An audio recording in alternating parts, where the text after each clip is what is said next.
माघ मास का पहला अध्याय प्रारंभ। राजा दिलीप का आखेट वृत्तांत। प्राचीन काल की बात है। अत्यंत पवित्र तीर्थ स्थल में श्री नैमिषारण्य क्षेत्र में मुनिजनों ने श्री सूत जी से प्रार्थना करते हुए निवेदन किया कि हमें समस्त सुखों तथा मोक्ष देने वाला माघ मास के महात्म्य का सविस्तार वर्णन सुनाने की कृपा करें। अत्यंत प्रसन्नता पूर्वक सूत जी बोले कि हे मुनिजनों, तुम धन्य हो। तुम्हारा हृदय भगवान श्री कृष्ण की भक्ति में जो लीन रहता है, अतः तुम्हें माघ मास का व्रत और महात्म्य का वर्णन सुनाता हूँ। सर्वप्रथम माघ मास का विस्तार वर्णन शंकर भगवान ने देवी पार्वती को सुनाया था। अतः इस महाव्रत के कारणधार स्वयं श्री देवा आदिदेव श्री शंकर भगवान ही हैं।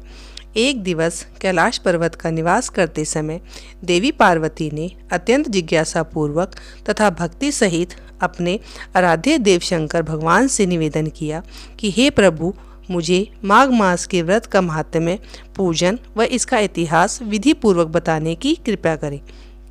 देवी पार्वती ने भक्तिपूर्ण पवित्र भाव देकर तथा महादेव जी से अत्यंत प्रसन्न होते हुए बोले कि हे प्रिय, अति प्राचीन काल का वृत्तांत है। महाराज दिलीप ने एक विशाल यज्ञ का आयोजन किया था तथा यज्ञ के अंत में अनेक ऋषि जनों ने राजा को विशाल यज्ञ के आयोजन के लिए आशीर्वाद दिया।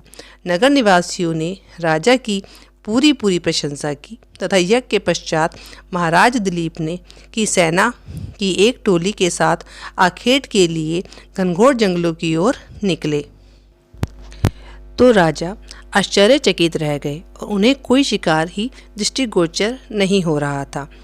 वस्तुतः राजा की टोली को देखकर जंगली जानवर प्राण रक्षा के लिए अपनी अपनी मांदों या गुफाओं में छिप गए और शिकार करते वक्त राजा दिलीप को वन में कुछ मृग तो दिखाई दिए, परंतु उन्हें सिंह कहीं भी नहीं दिखाई दिया था। राजा दिलीप शेर के शिकार के लिए अत्यंत उत्सुक थे। अचानक राजा दिलीप को दूर जंगलों के बीच एक अत्यंत सुंदर मृग दिखाई दिया। मृग को देखकर राजा आश्चर्यचकित रह गया। इतना विशाल और सुंदर मृग उन्होंने अपने जीवन में कभी नहीं देखा था। महाराजा ने एकदम अपने अश्व को दिशा उस मृग की ओर कर दी तथा राजा का अश्व अति तीव्रता के साथ मृग का पीछा करने लगा, परंतु राजा का घोड़ा इतना तीव्र नहीं था जितना कि मृग तेजी से दौड़ रहा था। महादेव जी बोले कि हे पार्वती, वह साधारण मृग नहीं था, अपितु मायावी मृग था। मृग कभी कभी लंबी कुलाएं भरता हुआ अदृश्य हो जाता है, फिर यकायक दिखाई देने लगता है। राजा व उनके अनुचर परेशान व हैरान थे कि उनके अश्व अत्यंत दुर्गम और आच्छादित तथा कष्टपूर्ण प्रदेशों से अति तीव्र गति सहित उस मृग का पीछा कर रहे थे। पीछा करते करते शाम हो गई और सूर्यास्त होने को था तथा उस समय यकायक हिरण गायब हो गया। राजा थक गए थे और प्यास से चूर चूर थे। राजा तथा उनके अनुचर प्यास से थके मांदे तथा व्याकुल जलाशय की तलाश में इधर उधर भटकने लगे। अचानक राजा को दूर एक विशाल सरोवर दिखाई दिया। हे देवी पार्वती, राजा तथा उनके अनुचर हर्ष से विभोर हो उठे और अपने अपने अश्वों का मुख उस सरोवर की ओर मोड़ दिया। कुछ ही समय में महाराजा दिलीप सरोवर के निकट पहुंचे।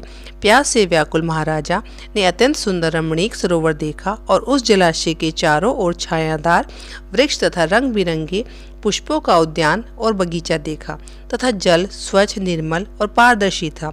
सरोवर में रंग बिरंगी मछलियां जल में विहार कर रही थी। जलाशय में अति सुंदर कमल के पुष्प खिले हुए थे।